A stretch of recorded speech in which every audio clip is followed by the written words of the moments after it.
इस वीडियो में हम करेंगे क्लास 8 साइंस का चैप्टर 2 का पार्ट सेकेंड। अगर पार्ट फर्स्ट अगर आपने नहीं देखा तो पहले वो देखेंगे, उसके बाद ये वीडियो देखेंगे, ठीक है।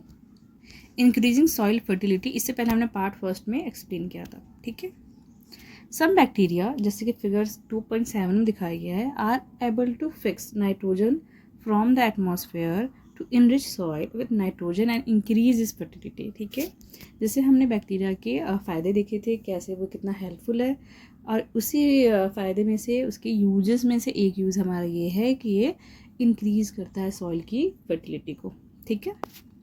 इसको हम कहते हैं बायोलॉजिकल नाइट्रोजन फिक्सर, जो कि नाइट्रोजन फिक्सेशन का काम करता है। एग्जांपल यहाँ पे हमारा नाइट्रोजन फिक्सिंग साइनोबैक्टीरिया, जो कि ब्लू ग्रीन एल्गे एग्जांपल है। अगर आपको आ गया क्वेश्चन में कि नाइट्रोजन फिक्सिंग बैक्टीरिया का नाम बताओ, तो आप ये साइनोबैक्टीरिया या ब्लू ग्रीन एल्गे लिख देंगे। क्लीनिंग द एनवायरनमेंट, ये एक और यूज़ है बैक्टीरिया का कि जो बैक्टीरिया है वो एनवायरनमेंट को क्लीन करता है। वो कैसे क्लीन करता है? जैसे बहुत सारे प्लांट के वेस्टेज, वेजिटेबल के वेस्ट, आपके घरों में भी वेजिटेबल्स के जो छिलके होते हैं वो आपकी मम्मी निकाल के बाहर फेंक देती हैं, ठीक है। तो वो क्या होता है, वो फिर या कूड़े वाला लेके चला जाता है। फ्रूट का वेस्ट हो गया या और भी बहुत सारे गार्डन का वेस्ट, इसको क्या कहते हैं, इसको हम या तो डिस्पोजल करते हैं। और ये टाइम टू टाइम क्या होता है, जब इसको हम डिस्पोजल के लिए वेस्ट को ले जाते हैं, कुछ समय बाद ये डिकम्पोज होने लगता है और कन्वर्ट होने लगता है मैन्योर में। अब ये कैसे होता है, ठीक है। यहाँ ये कैसे अपने आप डिकम्पोज हो जाता है? Do you find any difference in the content? यहाँ पे एक एक्टिविटी है, इसको आप देखेंगे, पढ़ेंगे। अब यहाँ पे ये दिखाया गया है कि जो हमारा बैक्टीरिया है ये डिकम्पोज करता है और ये बनाता है वेस्ट, प्लांट वेस्ट को या एनिमल वेस्ट को कन्वर्ट करके मैन्योर में ये बनाता है, ठीक है। ये माइक्रोब के एक्शंस होता है। The nutrients release in the process can be use by the plant again. और जो न्यूट्रिएंट्स निकलता है इस प्रोसेस से, जब वो मैन्योर बन जाता है, और उस मैन्योर को जब हम खाद के तौर पे खेतों में डालते हैं, तो उनमें जो भी न्यूट्रिएंट्स होता है वो पेड़ दोबारा यूज़ कर लेते हैं। तो इस तरह जो हमारे जो माइक्रो ऑर्गेनिज्म है ये ऐसे भी हेल्प करते हैं। अब यहाँ पे देखेंगे, you often see large amount of dead organic matter in the form of decaying plants and sometime dead animal on the ground. आपने कई बार देखा होगा कि बहुत सारे प्लांट है, जब वो गिर जाते हैं पानी में अपने आप ही, तो धीरे धीरे डिके होने लगता है।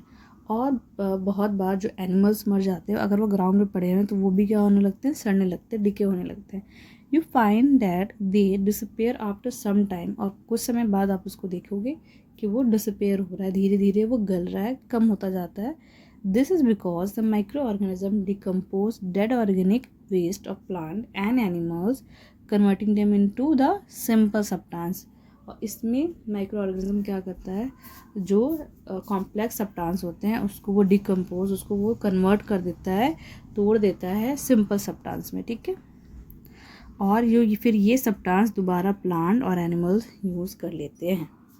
थर्स हम कह सकते हैं, micro organism can use to degrade the harmful and smelly substance and thereby clean up the environment. अब हमने देखा कि ये एनवायरनमेंट को कैसे क्लीन करता है। तो ये एनवायरनमेंट को, जितने भी एनवायरनमेंट के वेस्ट होते हैं, जैसे प्लांट का डिके या फिर एनिमल का डेड हो, वो सबको ये डिकम्पोज करके, और इस तरह और जितने भी स्मेली जो कंपोनेंट बच जाते हैं उन सबको ये डिके करके एनवायरनमेंट को साफ़ करता है ना।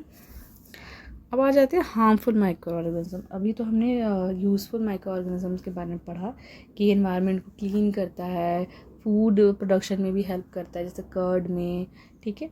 और उसके अलावा ये एंटीबायोटिक्स में भी हेल्प करता है। और इसके अलावा हमने क्या पढ़ा कि अभी एनवायरनमेंट को हो गया, और नाइट्रोजन फिक्सेशन भी करता है। तो ये सारे इसके यूजेस है कि किस तरह ये माइक्रो ऑर्गेनिज्म हमारी हेल्प भी करता है। अब इसके हार्मफुल इफेक्ट भी है। हार्मफुल माइक्रो ऑर्गेनिज्म, अभी हमने पढ़ा कि माइक्रो ऑर्गेनिज्म के क्या क्या फ़ायदे हैं, क्या क्या यूजेस हैं, ठीक है। तो किस तरह हमारी हेल्प करता है, फूड प्रोडक्शन में हमारी हेल्प करता है, जैसे कर्ड वगैरह। इसके अलावा वो एंटीबायोटिक्स भी है, और वो नाइट्रोजन फिक्सेशन में भी हेल्प करता है हमारी, और इन्वायरमेंट को भी क्लीन करता है। तो ये कुछ these are some benefits of micro organism. अब हम देखेंगे कि माइक्रो ऑर्गेनिज्म हार्मफुल भी कैसे हम हमारे लिए, ठीक है। Micro organism are harmful in many ways. कुछ जो माइक्रो ऑर्गेनिज्म है वो डिजीज़ कॉज करते हैं, इंसानों में भी, एनिमल्स में भी और प्लांट्स में भी। इनको कहते हैं डिजीज़ कॉजिंग माइक्रो ऑर्गेनिज्म, ठीक है, या फिर पैथोजेंस। अब ये फूड को भी स्पॉइल करते हैं, क्लॉथ को, लेदर को, ठीक है। तो ये बहुत सारी इनके हार्मफुल एक्टिविटीज़ भी है जिससे इंसान परेशान भी रहते हैं। चलिए पढ़ते हैं। Disease causing micro organisms and humans. Pathogen enter our body through the air we breathe, the water we drink और द फूड वी ईट। अभी हमारे बॉडी में माइक्रो ऑर्गेनिज्म एंटर कैसे करते हैं? खाने से, जो हम खाते हैं, पानी से जो हम पीते हैं, और सांस लेते हैं जो हवा से। और इससे क्या होता है, ये डायरेक्ट क्या हमारे transmitted by direct contact with an infected person और carried by an animal. Microbes disease that can spread from an infected person to a healthy person through air. आप सबको पता है एक इन्फेक्टेड पर्सन से एक हेल्दी पर्सन को कैसे ये ट्रांसमिट हो जाता है, एयर से। अगर एक आदमी वहाँ पे छींकता है जो इन्फेक्टेड है, और वही एयर दूसरा इंसान जो कि हेल्दी है ले लेता है, तो वो भी इन्फेक्टेड हो जाएगा, है ना। तो ये एयर से भी इन्फेक्टेड इंसान हो जाता है। और फूड और physical contact are called communicable disease. और ऐसे डिजीज़ जो एक दूसरे से फैलते हैं उनको कम्युनिकेबल डिजीज़ कहते हैं, जो एयर से और फिजिकल कांटेक्ट से, वाटर से ये फैल जाते हैं, इसको कम्युनिकेबल डिजीज़ कहते हैं। एग्जाम्पल क्या है? Cholera, common cold, chicken pox और ट्यूबरक्लोसिस। ये एक इंसान से दूसरे इंसान को फैलते हैं, ठीक है। उनको कम्युनिकेबल डिजीज़ कहते हैं। इनको अंडरलाइन कर लेंगे सब। When a person suffering from common cold like sneeze, fine drop of moisture crying thousand of virus are breathe in the air, ठीक है। जैसे मैंने आपको समझाया, the virus may be enter the body of a healthy person while breathing and cause infection. अब आगे there are some insects and animals which act as carrier of disease causing microbes. अब ये कुछ तो डायरेक्ट आ जाते हैं, ठीक है, कुछ है वो कैरियर के थ्रू जाते हैं। मतलब जिस तरह हमें एक जगह से दूसरी जगह जाने के लिए गाड़ी की ज़रूरत पड़ती है, अगर बहुत दूर है तो हम गाड़ी से जाएंगे ना, ऐसा तो चल नहीं पाएंगे। इसी तरह इनको भी कैरियर की ज़रूरत होती है, ठीक है। माइक्रोब्स भी इतने भी वो नहीं होते, एक जगह से दूसरी जगह जाने के लिए इनको भी कैरियर की ज़रूरत होती है। House fly is one such carrier. जैसे कि हाउस फ्लाई इनका कैरियर है। They fly sit on the garbage and animal etcetera. Pathogen stick on their bodies. When these fly sit on uncovered food they may transfer the pathogen. अब खाना जो हम खाते हैं, कई बार क्या होता है, आपने देखा होगा, खाना खुला होता है, उसमें मक्खियाँ आके बैठ जाती हैं। अब ये जो मक्खी है वो हमें नहीं पता कहाँ से आ रही हैं। समटाइम ये गार्बेज से आ सकती है, टॉयलेट से आ सकती है, बहुत सारी जगह से आ सकती है, और वहाँ से ये अपने साथ उनके बॉडी में पैथोजन चिपके होते हैं, वहाँ से वो लीक कर आती हैं और खाने पे आपके छूट जाती हैं। और इस तरह खाने के थ्रू आपके अंदर पैथोजन, जो डिजीज़ कॉजिंग बैक्टीरिया होती है, वो एंटर कर जाता है और आप बीमार पड़ जाते हो, ठीक है। So it is advisable to always keep food covered. Avoid consuming uncovered item of food जो आप बाहर खाते हो. Another example of carrier is the female Anopheles mosquito. अब ये मॉस्कीटो जो होती है वो किसके पैरासाइट, ये है मलेरिया की पैरासाइट, मलेरिया को फैलाती है। फीमेल एडिस जो मॉस्कीटो है ये किसकी कैरियर है? डेंगू फीमेल एडिस के कारण फैलता है, मलेरिया एनोफिलीज मॉस्कीटो के कारण। ये दोनों को भी अंडरलाइन कर लेंगे, ठीक है।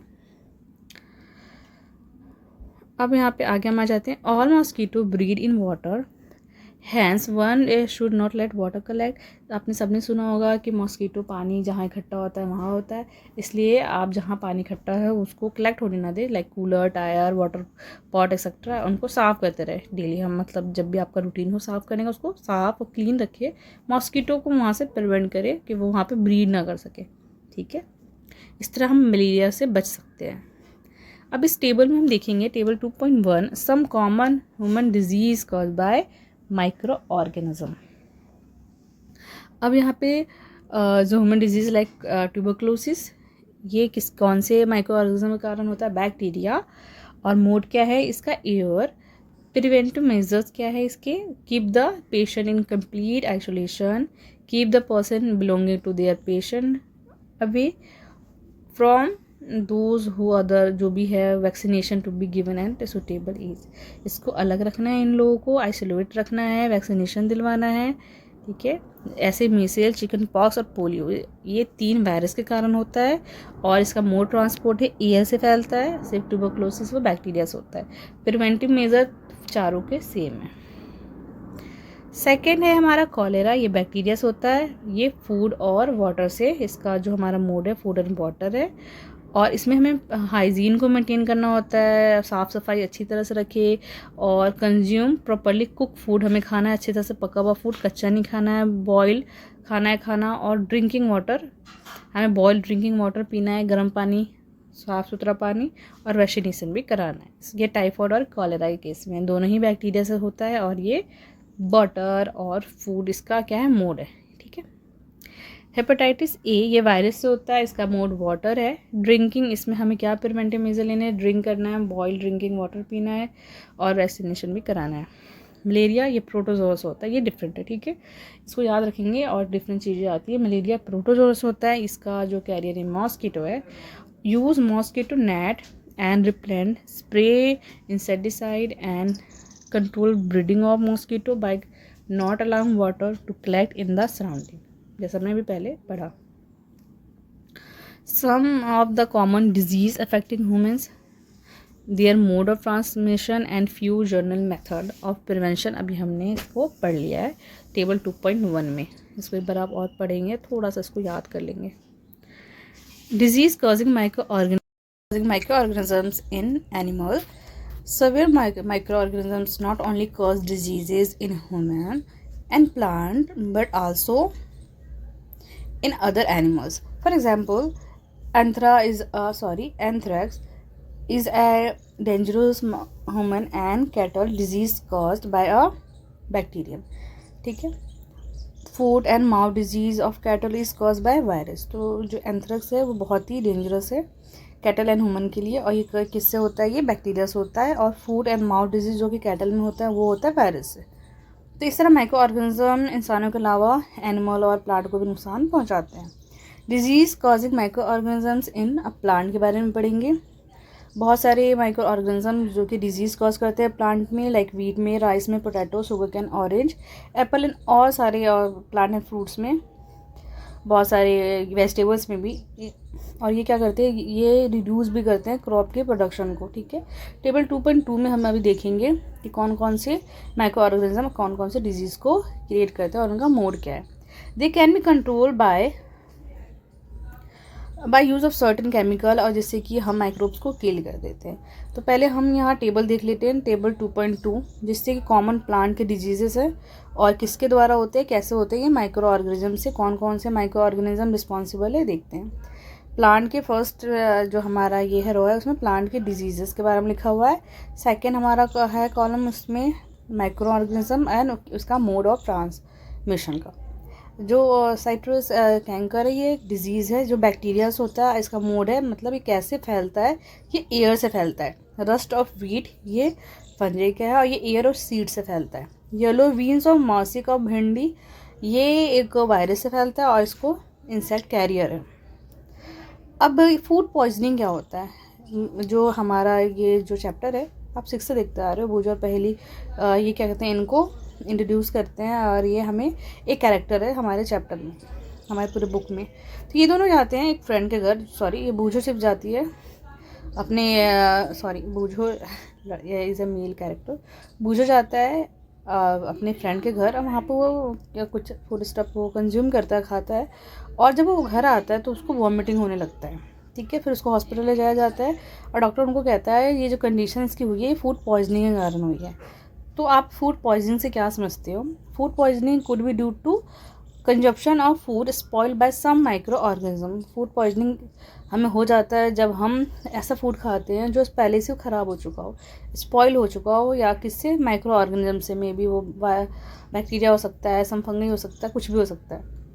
Micro organism that grow on our food sometime produce toxic substance, कुछ ऐसे माइक्रो ऑर्गेनिज्म जो हमारे फूड पे आते हैं, ग्रो करते हैं, और हो सकता है वो टॉक्सिक सब्सटेंस क्रिएट करते हैं, प्रोड्यूस करते हैं, और दीज जो सब्सटेंस होते हैं make food poisonous causing serious illness and even death.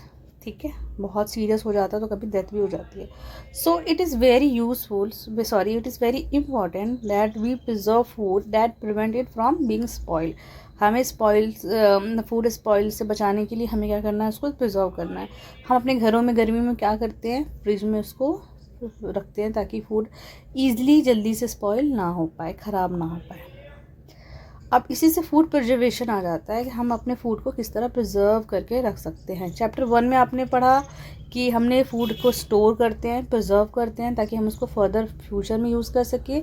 बड़े बड़े किसमें सिलोज और ग्रेनरीज का इस्तेमाल करते हैं, है ना।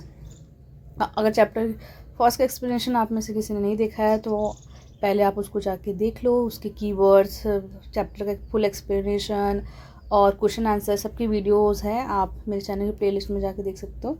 अगर आपको वहाँ पे नहीं मिलता है तो आप इस चैनल के मैं यहाँ पे लिंक दे दूँगी, इस वीडियो के नीचे सबका लिंक होगा, आप वहाँ से जाके इसको डायरेक्टली देख सकते हो। अब दोबारा आते हैं चैप्टर पे। You know that bread left unused under moist condition is attacked by fungus. अगर आप ब्रेड को ऐसे ही छोड़ दो कुछ समय के लिए तो आप देखोगे जो ब्रेड है वो कैसा हो रहा है, उसका कलर चेंज हो रहा है, वो स्मेल करने लगता है ना। तो वो उस पर किससे अटैक्ट होता है, फंगस से। माइक्रो ऑर्गेनिज्म जब फूड को ख़राब करते हैं तो आप देखोगे उसका जो टेक्सचर है वो बदलने लगता है, उसका टेस्ट ख़राब हो जाता है, उसकी स्मेल ख़राब हो जाती है, कलर चेंज हो जाता है। इससे हमें समझ में आ जाता है जो फूड है वो ख़राब हो गया है ना। Paheli bought some mangoes, but she could not eat them for a few days. Later, she found that they were spoiled and rotten. But she knows that a mango pickle her grandmother made does not spoil for a long time. She is confused. अब जो पहेली है वो क्या लाती है, अपने लिए मैंगो लेकर आती है। अब वो कुछ दिन खाना भूल जाती है और वो मैंगोस क्या देखती है, वो ख़राब हो गया है। फिर उसको याद आता है कि मेरी दादी तो अचार बनाती है मैंगो का और वो बहुत लंबे समय तक वो रहता है और वो ख़राब भी नहीं होता। फिर वो कंफ्यूज हो जाती है, ऐसा कैसे। चलो हम कुछ मेथड के बारे में पढ़ेंगे जिससे कि हम फूड को प्रिजर्व कर सकते हैं अपने घर में। ठीक है, इससे हम उसको सेफ रख सकते हैं माइक्रो ऑर्गेनिज्म के अटैक से। तो सबसे पहला मेथड यहाँ पे आता है केमिकल मेथड। नॉर्मली हम सॉल्ट एंड एडिबल ऑयल का यूज़ करते हैं। ठीक है, बहुत कॉमन यूज़ होता है। Chemical generally use to check the growth of micro organism, जिससे कि माइक्रो ऑर्गेनिज्म की ग्रोथ को हम रोकते हैं, इसलिए इनको प्रिजर्वेटिव्स भी कहा जाता है। We add salt acid preservative to pickle prevent attack of micro. हम सॉल्ट का यूज़ करते हैं या फिर कोई भी एसिड का यूज़ करते हैं अचार में, जिससे कि हम माइक्रोब के अटैक से उसको बचा पाते हैं। Sodium benzoate and sodium metabisulphite are ये कॉमन प्रिजर्वेटिव है जिसका इस्तेमाल करते हैं हम जैम में, स्क्वैश में, जिससे कि इसको स्पॉइलिश से बचाया जा सके। अब हम प्रिजर्वेशन जिसमें कॉमन सॉल्ट का भी इस्तेमाल करते हैं। कॉमन सॉल्ट को प्रिजर्व करते हैं मीट, फिश, एजेस। मीट और फिश को कवर करते हैं सॉल्टी ड्राई सॉल्ट से ताकि उससे बैक्टीरिया की ग्रोथ को हम रोक सकें। ठीक है, इसको आंवला या फिर रॉ मैंगोज, टर्मरिक, इसका भी यूज़ करते हैं हम इन सबको भी प्रिजर्व करने के लिए भी। प्रिजर्वेशन बाय शुगर जैसे जैम, जेली, स्क्वैशेस, इसको शुगर से हम प्रिजर्व करते हैं। शुगर रिड्यूस करता है मॉइस्चर और इससे क्या होता है, जो ग्रोथ होती है बैक्टीरिया की वो नहीं हो पाती और फूड स्पॉइल नहीं हो पाता। अब आपने सुना होगा ऑयल और विनेगर का भी इस्तेमाल होता है फूड प्रिजर्वेशन से। Use of oil and vinegar ये भी जो फूड होता है स्पॉइलिश से बचाता है। अचार में भी इसका इस्तेमाल करते हैं, इसलिए जो अचार है वो लंबे समय तक रहता है। Vegetables, fruits, fish and meat are often, हमेशा ही वो प्रिजर्व किया जाता है इस मेथड से। हीट एंड कोल्ड टेम्परेचर, आपने देखा होगा हमारी मम्मियों को कि वो क्या करते हैं, जो दूध होता है उसको बॉईल करते हैं। ठीक है, फ्रिज में डालने से पहले आपके घर में दूध आता है, पहले उसको बॉईल किया जाता है, उसके बाद उसको स्टोर किया जाता है। बॉइलिंग किल मैनी माइक्रो ऑर्गेनिज्म, ऐसा क्यों, क्योंकि बॉईल करने से बहुत सारे माइक्रो ऑर्गेनिज्म को मारा जा सकता है, वो किल हो जाता है। इसी तरह हम फूड को रेफ्रिजरेटर में भी स्टोर करते हैं क्योंकि बहुत लो टेम्परेचर होता है, वो भी माइक्रोब के ग्रोथ को रोकता है। इसलिए हम सबके घर में फ्रिज होते हैं। और हम गर्मियों में, क्योंकि गर्मियों में जो मॉइस्चर होता है एनवायरनमेंट में ज़्यादा होता है, और जो जो क्या कहते हैं माइक्रोब्स होती हैं उनकी वो ज़्यादा हो जाती हैं, वो जल्दी जल्दी वो करते हैं, अटैक करते हैं हमारे फूड पे, और फूड बहुत जल्दी हीट की वजह से ख़राब हो जाता है, तब हमारा रेफ्रिजरेटर काम आता है। अब ये पास्चराइज मिल्क क्या है? पास्चराइजेशन किसे कहते हैं?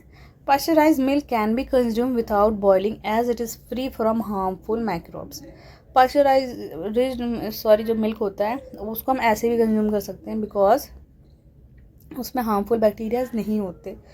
वो क्यों नहीं होते? The milk is heated to about 70 degree Celsius for a 15 to 30 second and then suddenly chilled and stored। फिर जो पास्चराइज मिल्क होता है उसको क्या करते हैं, हीट करते हैं, उसको बॉईल नहीं करते, उसको हीट करते हैं 70 डिग्री सेल्सियस पे 15 to 30 सेकेंड के लिए, फिर सडनली उसको ठंडा कर देते हैं, और फिर उसको क्या करते हैं, इससे क्या होता है जो माइक्रोब की जो ग्रोथ होती है वो प्रिवेंट हो जाती है। This process were discover by Lewis pasture, इसलिए इसका पास्चराइजेशन कहते हैं। स्टोरेज एंड जो पैकिंग होती है, these dry fruits and even vegetable are sold in seal air tight packet to prevent the attack of microbes. और आजकल दीज डेज आजकल क्या होता है, फ्रूट वेजिटेबल बहुत सारी चीज़ों को आपने देखो सील्ड में पैक होते हैं, वो जहाँ पे वो एयर टाइट होते हैं वहाँ पे एयर नहीं जा सकते, इससे माइक्रोब की भी वहाँ पे वो भी ट्रांसमिट नहीं हो पाता है, और इससे उसकी ग्रोथ भी रुकी होती है, और हमारा जो ये फ्रूट है वेजिटेबल है वो फ्रेश रहता है। अब नाइट्रोजन फिक्सेशन है, ये थोड़ा सा बड़ा है, इसको हम नेक्स्ट जो वो होगा पार्ट होगा उसमें डिटेल में एक्सप्लेन करूँगी मैं आपको, ठीक है। ये थोड़ा सा आपको डिटेल में देखना है, तो इसको मैं आपको नेक्स्ट पार्ट में इसको एक्सप्लेन करूँगी, ठीक है। If you like it please like and share, okay, and subscribe my channel. और इससे पहले आप इसका फर्स्ट पार्ट भी देख लेंगे, ये सेकंड पार्ट है। अब इसके बाद इसका थर्ड पार्ट आएगा जिसमें हम नाइट्रोजन फिक्सेशन के बारे में पढ़ेंगे, ठीक है। See you in next third part में, बाय।